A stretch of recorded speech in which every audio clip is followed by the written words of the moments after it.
In this video, I'll be showing you 5 tips on exactly how to teach your baby the ASL sign for milk so that you'll know when your baby is hungry, leading to less tears from your baby and less frustration for you. Let's teach your baby sign language. First things first, I want to show you how to sign milk in American Sign Language correctly.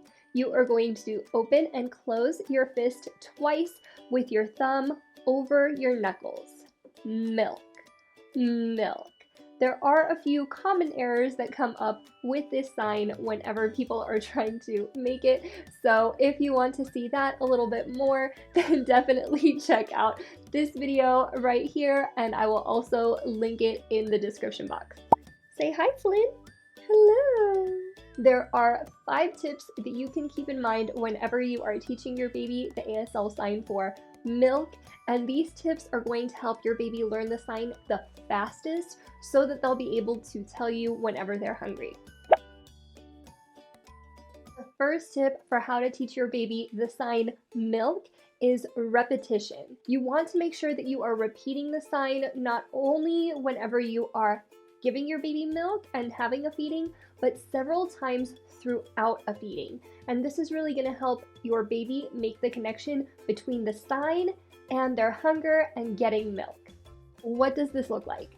Imagine that this is a live baby. I don't actually have a live baby to demonstrate for you. My daughter is 4 years old, and any attempt to put her in a YouTube video would be completely disastrous. So we're just going to use this well-loved baby doll. I'm going to imagine that I am feeding this baby and show you exactly how you can repeat the sign throughout the interaction with your baby. It's time for your milk now. Then as soon as your baby latches onto the breast or the bottle, you would say, "There's your milk, yummy, yummy milk." And then maybe a minute later, you would say, "Do you like your milk?" If your baby takes a pause to burp or for any other reason, then as soon as they're back on, you can say again, "You want more milk?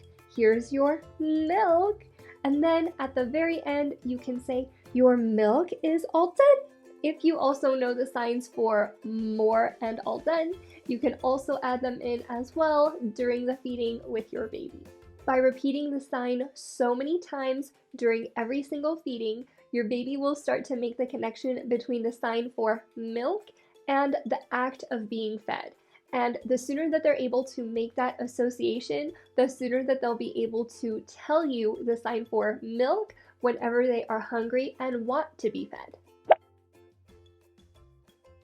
The second tip for how to teach your baby the ASL sign for milk is enunciation. You may have already picked this up earlier whenever I was modeling how to repeat the sign for milk. It's time for your milk now. Did you hear how I elongated the word milk? So instead of saying "it's time for your milk now," I said "it's time for your milk now." By elongating the word milk, and in particular stretching out the vowel sound within the word, I'm actually drawing my baby's attention to the word even more so that they hear, based on my tone, that it's the most important word in the sentence. When your baby picks up on the most important words that they're using, they're able to connect it to the signs a lot faster. This type of speaking, where we elongate words, stretch out the vowels, and also use a higher pitch, is actually called parentese, and studies have shown that it is incredibly successful in helping our children with their language development and boosting their ability to communicate even sooner. Now, if you are someone who wants to accelerate your baby's language development even more, make sure to check out the link in my description box or visit signandgrow.com/secrets for my free guide on how to teach your baby sign language.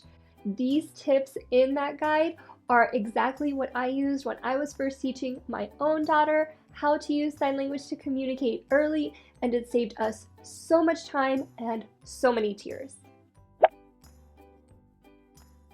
The third tip for how to teach your baby to sign milk is bookending the interaction. That means making sure that you're using the sign for milk at the beginning and at the end of every feeding, so that you're signaling to your baby that this is what we're doing when we start, and this is what we just done when you finish the feeding. In fact, this is actually a tip that you could use to teach your baby a whole lot of signs that have to do with their daily routine and activities. Even if you forget to repeat the sign a whole bunch of times throughout the feeding, as long as you still say, okay, here's your milk, and then at the end you say, all right, you just had your milk, you're still bookending the interaction, which will definitely still help your baby learn a lot more than them just seeing the sign once before every feeding.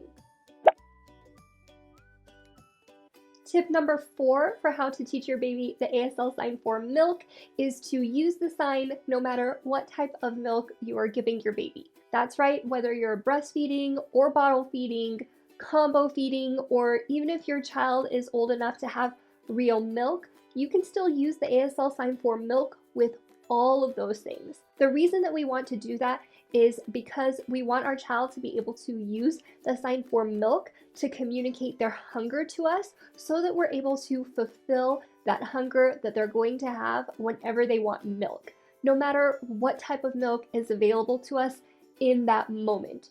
Imagine if you used a separate sign to teach your baby how to communicate when they want breast milk and to be breastfed versus being bottle fed.